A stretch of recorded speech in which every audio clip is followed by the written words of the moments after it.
अस्सलाम वालेकुम दोस्तों, कैसे हो? उम्मीद है कि सब खैरियत से होंगे। अल्लाह आप लोगों को ऐसे ही खुश रखे। ये वीडियो सरकार दो आलम सल्लल्लाहु अलैहि वसल्लम की जिंदगी पर बनने वाली वीडियो सीरीज का, जिसका नाम मोहम्मद सबके लिए, उसका पहला हिस्सा होगा, पार्ट 1 होगा।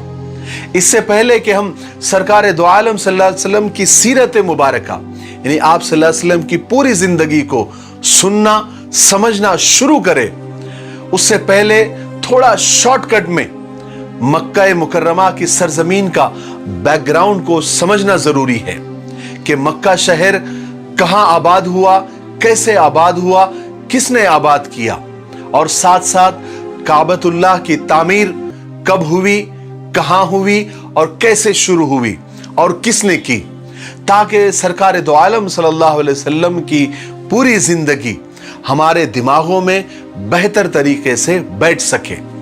तो चलिए शुरू करते हैं।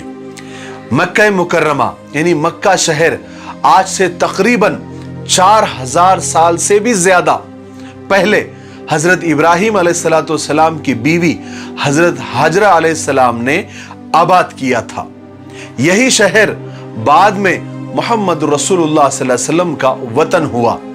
हजरत इब्राहिम अलैहिस्सलाम के जमाने में यह एक ऐसा इलाका था जहां दूर दूर तक कोई आबादी नहीं थी, यानी न कोई इंसान रहता था, न कोई परिंदा, न कोई जानवर रहता था। बिल्कुल काले पत्थरों से भरा हुआ ये इलाका और चटियल मैदान, न कोई पानी, न कोई सब्जा, न कोई हरियाली का निशान था। मगर खुदा को इस सरजमीन को दुनिया में बढ़ाना था, इसलिए इस जमीन को आबाद करने का अल्लाह तबारक व तआला ने इरादा किया। उसने अपने दोस्त, अपने खलील, अपने प्यारे नबी हजरत इब्राहिम अलैहिस्सलाम को हुक्म दिया कि वो अपनी बीवी और अपने दूध पीते बच्चे को इस जमीन में पहुंचा दे।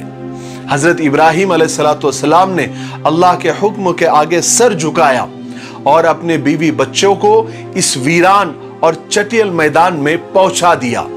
अल्लाह के खलील यानी अल्लाह के दोस्त हजरत इब्राहिम अलैहिस्सलाम ने अपनी प्यारी बीवी और अपने मासूम बच्चे हजरत इस्माइल अलैहिस्सलाम को उस वीरान जगह पर अकेले छोड़कर चले गए।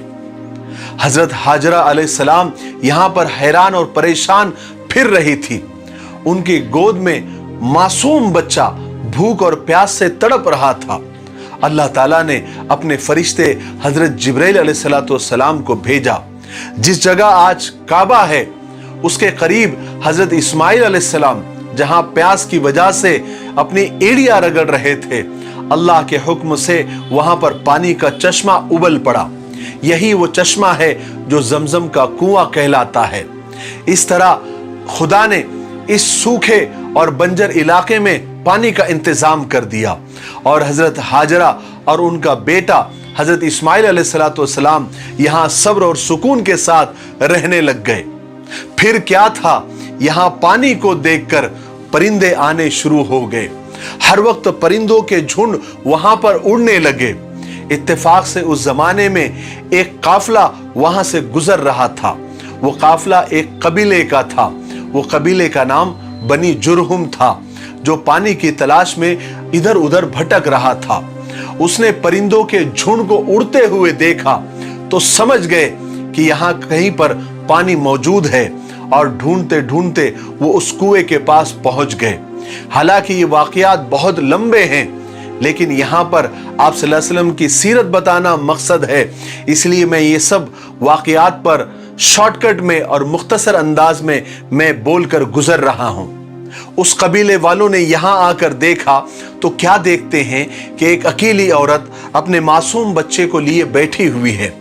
तो उन लोगों ने हजरत हाजरा के पास आकर उनसे यहां रहने की और पानी इस्तेमाल करने की इजाजत मांगी। हजरत हाजरा अपनी तन्हाई से घबराती थी। उन्होंने काफिले वालों को वहां रहने की इजाजत दे दी और इस तरह हजरत हाजरा के बाद पहली आबादी कबीले जुरहुम की वहां पर आबाद हुई। उसके बाद आहिस्ता आहिस्ता और भी लोग आकर वहां पर बसने लगे और देखते देखते ये जमीन का टुकड़ा जिसको तिहामा कहते थे एक छोटी सी बस्ती बन गई। हजरत हाजरा अलैहिस्सलाम को यहां रहते हुए पूरे 15 साल बीत गए। उनके बेटे हजरत इस्माइल अलैहिस्सलाम भी पूरे 15 साल के हो गए और एक दिन हजरत हाजरा अलैहिस्सलाम का इंतकाल हो गया, वो इस दुनिया से रुखसत हो गई। हजरत इस्माइल अलैहिस्सलाम ने अपनी माँ को जमजम के कुएं के करीब ही एक जगह दफन कर दिया। हजरत हाजरा अलैहिस्सलाम के इंतकाल के बाद हजरत इब्राहिम अलैहिस्सलाम मुल्क शाम से मक्का आए। अल्लाह तबारक व तआला ने उनको हुक्म दिया कि इस बस्ती में जिसको तिहामा कहते थे वहां पर काबे को तैयार करें जो खुदा का घर कहलाएगा। हजरत इब्राहिम अलैहिस्सलाम ने जब अपने बेटे से जब वो मुलाकात हुई, मिले, तो उनको ये बात बताई कि मुझे अल्लाह ने ये हुक्म दिया है कि मैं यहाँ पर एक घर बनाऊं जहां लोग खुदा की इबादत करें और तुम इस काम में मेरा हाथ बटाना। उसके बाद इब्राहिम अलैहिस्सलाम ने वो जगह बताई जहां पर आज काबा मौजूद है। हजरत इस्माइल अलैहिस्सलाम ने फौरन अपने बाप का हुक्म माना और तामीर के लिए पत्थर वगैरह इकट्ठा करना शुरू कर दिए और हजरत इब्राहिम अलैहिस्सलाम ने दीवारें बनाना शुरू कर दी और कुछ ही दिनों में काबा तैयार हो गया जहां पर लोग खुदा की इबादत करने भी लग गए। हजरत इब्राहिम अलैहिस्सलाम खुदा के बरगुज़ीदा रसूल थे। तमाम उम्र लोगों को खुदा की इबादत और सीधे रास्ते पर चलने की बात करते रहे और तबलीग करते रहे, लोगों को समझाते रहे। काबे की तामीर के बाद हजरत इब्राहिम अलैहिस्सलाम का भी इंतकाल हो गया और अल्लाह तबारक व तआला ने उनके बाद इस्माइल अलैहिस्सलाम को नबी बनाया। हजरत इस्माइल ने भी लोगों को खुदा के एक होने का पैगाम दिया और सही सही और सच्ची बात लोगों तक पहुंचाई। इस तरह मक्का में हजरत इस्माइल अलैहिस्सलाम का सच्चा मजहब फैलने लगा और अल्लाह तबारक व तआला ने लोगों के दिलों में अपने पाक घर की इज्जत और मोहब्बत डाल दी, यानी काबा की मोहब्बत डाल दी और बहुत जल्दी दूर दूर तक इसकी शोहरत हो गई, एडवर्टाइज हो गई। आखिरकार 100 साल तक लोगों को सीधा रास्ता बताने वाले हजरत इस्माइल अलैहिस्सलाम का भी इंतकाल हो गया। आपकी शादी चूंकि मक्का में ही हुई थी तो आपकी औलादी भी यहीं पर रहती थी। यहाँ तक कि आपकी औलादें इतनी बढ़ गई बाद में कि वो दूसरे शहरों में भी जाकर बसने लगी। मक्के वालों में बैतुल्लाह शरीफ के इंतजामात की बहुत अहमियत थी और बैतुल्लाह के इंतजामात करने वाले यानी ट्रस्टियान जो काबा थे वो हजरत इस्माइल अलैहिस्सलाम के ही खानदान के लोग थे। चूंकि वही लोग ट्रस्टी थे इसलिए काबे की चाबियां भी उन्हीं के पास होती थी। हजरत इस्माइल अलैहिस्सलाम की औलाद में अक्सर लोग खुदा को एक मानते थे और उसी आसमानी दीन पर वो चलते थे जो हजरत इस्माइल अलैहिस्सलाम लेकर आए थे। लेकिन फिर जैसे जैसे वक्त गुजरने लगा दीन में नई नई बातें बढ़ने लगी। यहां तक कि काबे के करीब जो पत्थर पड़े हुए होते थे या काबे को लगे हुए होते थे, लोग काबे की वजह से उन पत्थरों की भी इज्जत करने लगे। आहिस्ता आहिस्ता ये इज्जत इतनी बढ़ी कि लोग उन पत्थरों को अपने साथ रखने लगे और इस्माइल अलैहिस्सलाम की जो औलादी थी, जो उनकी नस्ल थी, वो दूसरे शहरों में भी रहती थी।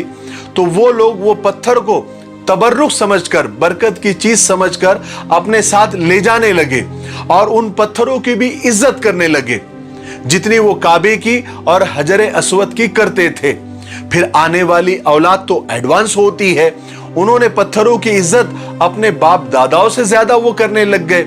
यहां तक के बात यहां तक बढ़ गई और बिगड़ गई कि काबा को आने के बजाय वो उन्हीं पत्थरों के इर्द गिर्द घूमने लगे, उसका तवाफ करने लगे और ये इज्जत इतनी बढ़ गई एक वक्त में कि अरब वाले उन्हीं पत्थरों को पूजना उन्होंने शुरू कर दिया और उनकी इबादत करने लग गए और पत्थरों को तराश तराश कर अजीब अजीब शक्लें बनाकर उनकी इबादत करने लगे।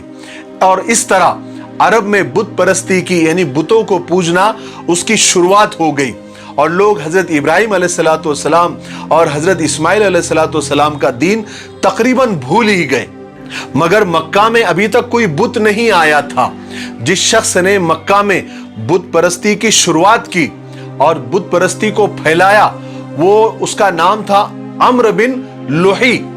वो अपने जमाने में मक्का का सरदार था।